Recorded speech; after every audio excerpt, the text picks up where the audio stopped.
المعرض والمتحف حلت وفادته الأولى من المدينة المنورة بالمملكة العربية السعودية إلى الرباط.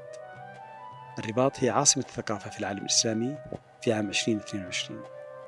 حظي هذا المتحف بالرعاية السامية من جلالة الملك محمد السادس نصره الله، وحظي أيضا بشرف افتتاحه من قبل صاحب السمو الملكي ولي العهد مولاي الأمير الحسن، اللذان يقفان على اهتمام كبير جدا بالسيرة النبوية والحضارة الإسلامية، وهذا يدل أيضا على اهتمام كبير جدا من الحكومة المغربية وشعبها في الإرث الحضاري الإسلامي.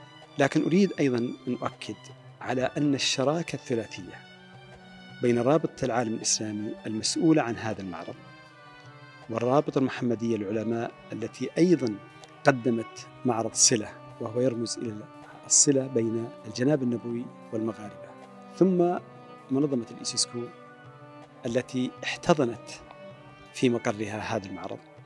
هذا يؤكد على أن هذه الشراكة الثلاثية والتعاون أثمرت ولله الحمد وآتت أكلها بشكل جميل جدا.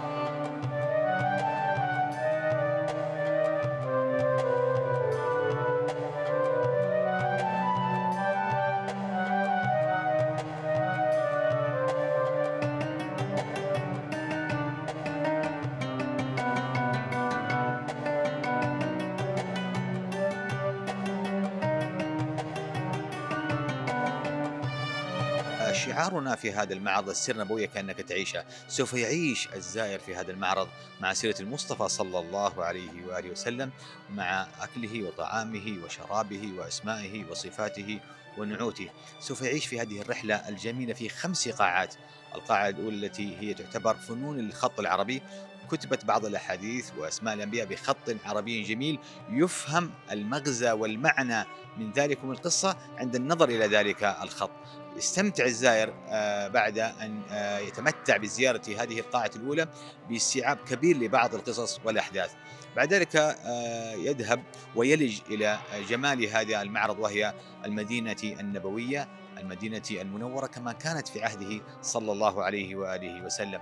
سوف يستمتع بموسوعات علمية ضخمة استغرق جمع هذه الموسوعات أكثر من 17 عاما. هذه الموسوعات تمتاز بأنها مدققة محققة، لا يمكن أن تجد فيها أي معلومة غير صحيحة. بعد ذلك يستمتع كذلك الزائر بعرض واطلاع على بعض المجسمات، سواء مجسم ثلاثي الأبعاد أو كذلك مجسم بصيغة الVR أو كذلك الهولوغرام. بعد أن يخرج الزائر من هذه القاعة الثانية يذهب إلى السينما النبوية، تعرض بعض الأفلام السينمائية المدققة المحققة. ثم ذلك يذهب إلى المفاجأة الكبرى، وهي منبر النبي صلى الله عليه وسلم. تم صناعة المنبر كما كان في عهده صلى الله عليه وآله وسلم، حتى من نفس نوع الخشب الذي صنع في عهده عليه الصلاة والسلام. ثم ذلك يذهب إلى الحجرة الشريفة ونعيش مع حجرة عائشة رضي الله تعالى عنها، نعيش كيف مرض صلى الله عليه وآله وسلم، ثم توفي صلى الله عليه وسلم، ثم ما حدث بهذه الحجرة حتى العصر الحالي. بعد ذلك نذهب إلى القاعة الخامسة في هذا المعرض، وهي قاعة صلة المغاربة مع الجناب المحمدي.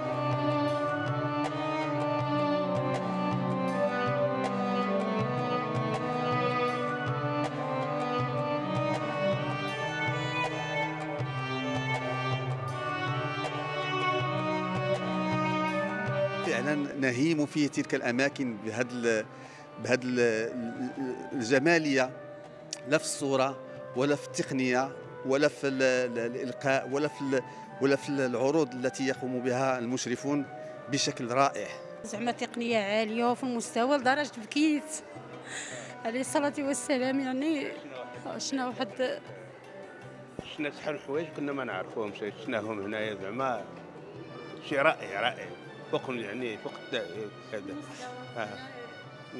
قلت لك لدرجة أنا كنهضر معاك وجاتني البكية، يعني بحال مشينا لديك أول مرة، بحال مشينا لديك البلاصة والله.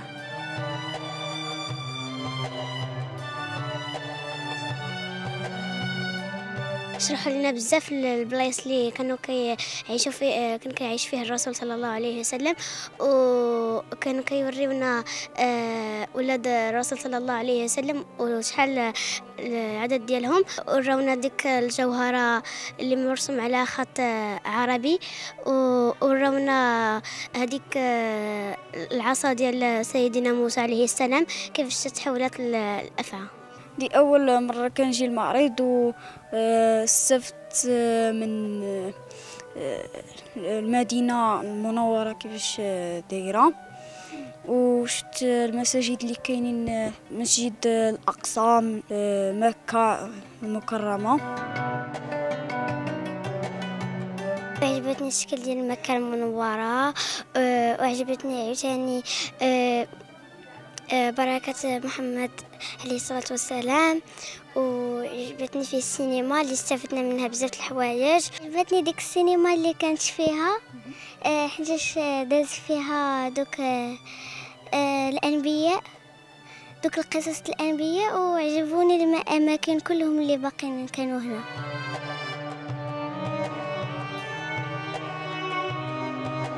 أن يبلغ عدد الزائرين في أقل من 3 شهور أكثر من 1,200,000 زائر، هذا أمر غير مسبوق في كل العالم الإسلامي وفي كثير من المتاحف.